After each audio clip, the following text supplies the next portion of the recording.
And welcome to Flightdeck Live. I am Tim Capper, along with Cliffy D, and welcome to Percival Molson Stadium. We're just over 22,000 people tonight showed up at Percival Molson to watch the Alouettes sweep the two-game back-to-back series versus the Hamilton Tiger Cats with a 33-23 win. This game itself, because I mean the score was within 10 points itself, but if you think about it, other than the switch from Bo Levi Mitchell to Powell tonight, is the score flattering for the Tiger Cats? Oh, absolutely, it's flattering. Also, too, let's not forget the Alouettes defense, which was absolutely dominant, could do no wrong in the first half. It really felt like they took the second half off and kind of let the gas off, took their foot off the pedal just a little bit, and gave Hamilton some hope at least. I don't think they truly thought that they would let Hamilton back into the game, but it was starting to look that way in a little bit, and it got to the point where normally we would consider some of these late scores to be like garbage time touchdowns, and I wouldn't say it was a threat per se, but at the same time, it just felt like you really could have closed the door on this Hamilton team, and you didn't. You basically let Taylor Powell give this Hamilton team hope, essentially. Oh, that's true. And that really was the case. I mean, Bo Levi really got the hook real quick tonight. I mean, it's after a fumble.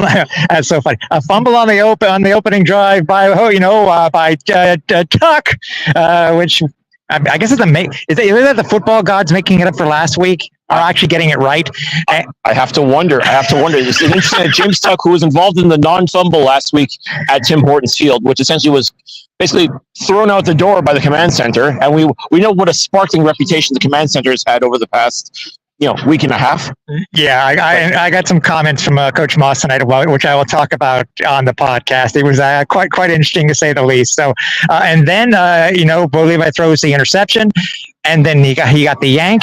But tonight really was what Davis Alexander was able to do, Cliff, because versus his start last week, he was a completely different quarterback. He was very reminiscent of the quarterback that came in the second half versus Saskatchewan, wasn't he? Yeah, just calm, cool, collected. Was able to make things happen. No panic. There was no turnovers, nothing of that nature. He was sacked once this evening, but otherwise, Davis played a very, very good game. Like, he definitely looked very comfortable under center. His receivers were definitely connecting with him.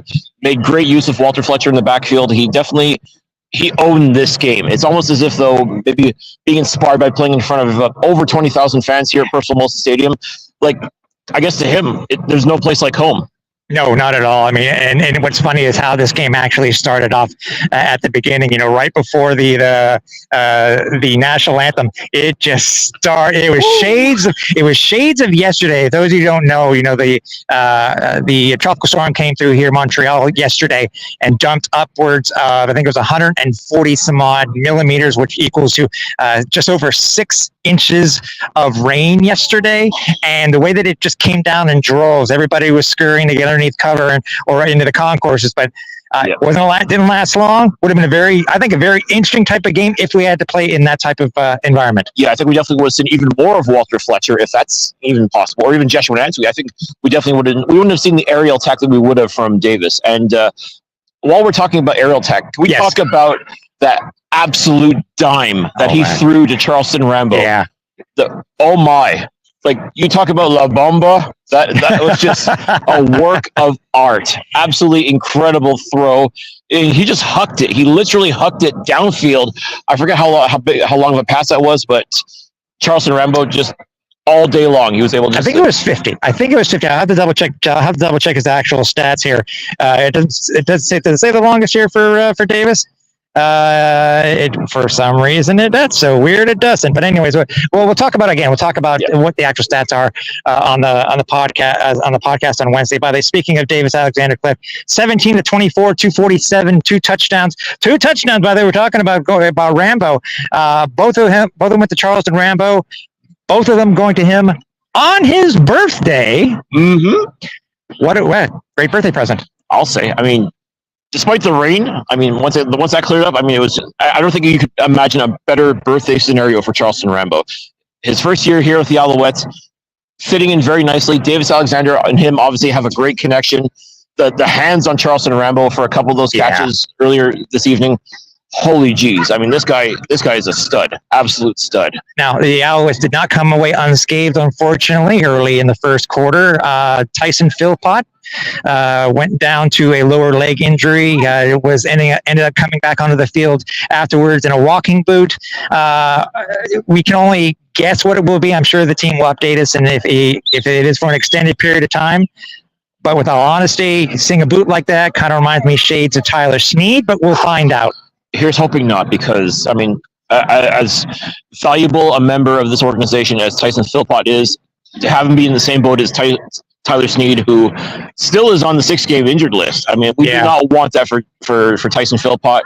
You know, he's just an exciting, dynamic player. And yes, he was injured last year, and when he came back, he found his form, no problem. And I have no doubt in my mind that Tyson will be able to do that as well. It's just a very unfortunate incident taking place tonight where Tyson Philpott just banged up, and here's hoping it's not as bad as what it seems. Yeah, obviously with Tyson going down, everybody was able to step up, not only with Rambo stepping up, but also with Shedler Furvius.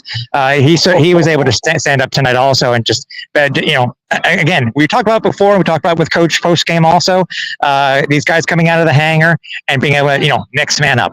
Yeah, absolutely. And Shedler, what a run. He damn near scored a touchdown too, and absolute beauty. Once again, this does speak to just how well Davis Alexander does connect with his receivers, just spreading the ball around, making offensive plays happen. It's been an absolute force in taking over for Cody Fajardo. And as excited as we are to have Fajardo back in the lineup, which will be coming soon, folks, don't kid yourself, but Davis Alexander looks calm, cool, collected, absolute poise under center. I mean, he looks like he belongs in this league. And guess what, folks? We've been talking about this for a little while now. Now you're starting to see what we've been telling you about for the past 3 seasons.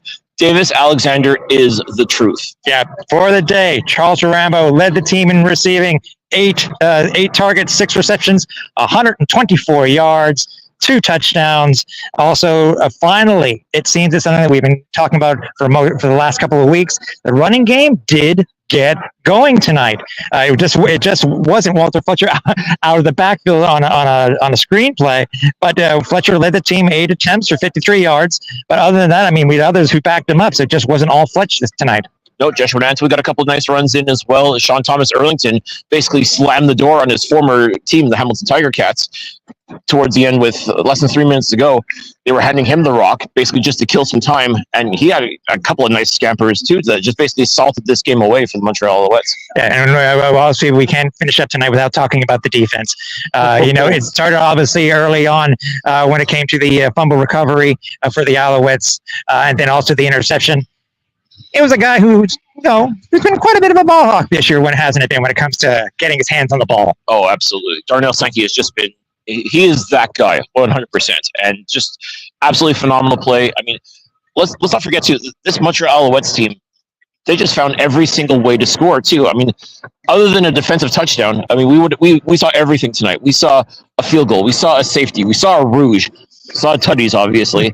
I mean, you name it, the Alouettes found a way to score. I think this is basically the equivalent of hitting for the cycle, if I'm not mistaken. Clean sweep. Clean sweep. Clean sweep. I'll take it. The Alouettes defense also was credited with 2 sacks, one to Ty Beverett, and the other one, again, to Moose, Mustafa Johnson. Oh, my goodness. Again, the only blight, if you will, would be the second half. It really did feel like the Alouettes defense was just going into prevent almost immediately. Yeah. And I get it. When you're up by, a couple of scores easily, yeah, it's understandable why you kind of want to, not hurt yourself, but at the same time, you kind of gave Hamilton just a little bit of hope. And you don't necessarily want to do that, especially with a 2-game series when points could potentially make a difference. Yeah. I mean, sorry to say, I don't think Hamilton's going to be in the playoff contention this year, barring some sort of miracle and everybody else in the East just kind of falling apart at the seams, which could happen. But, I mean, the way this Alouettes team is playing right now, I think they're a pretty safe lock to be a playoff team, whereas Hamilton, maybe not so much. Yeah, again, the Alouettes do beat the Hamilton Tiger Cats by 10. They moved to 8-1 for the first time, Cliff, since 2003, which also happened to be the last time that they swept the Hamilton Tiger Cats in a back-to-back 2-game series. Incredible. And we all know what happened in 2003, but in case you don't, The Alouettes did go to the Grey Cup in 2003. I will just leave it at that.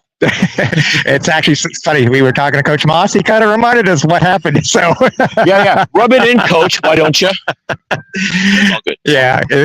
So stay tuned for the show on Wednesday, where we do have a guest lineup. So stay tuned to all of our socials and stuff like that. And also, if you want to be notified of when we do go live, make sure that you do hit the like button. Or if you're on YouTube, make sure you hit the notification button to know that when we go live. So like, subscribe, comment, folks. If you're on YouTube, that's the way to do it. If you're watching us on X, which you're now able to once again, yes, make sure you're following. Make sure you hit that notification as well, so that you know when this show goes live. Exactly.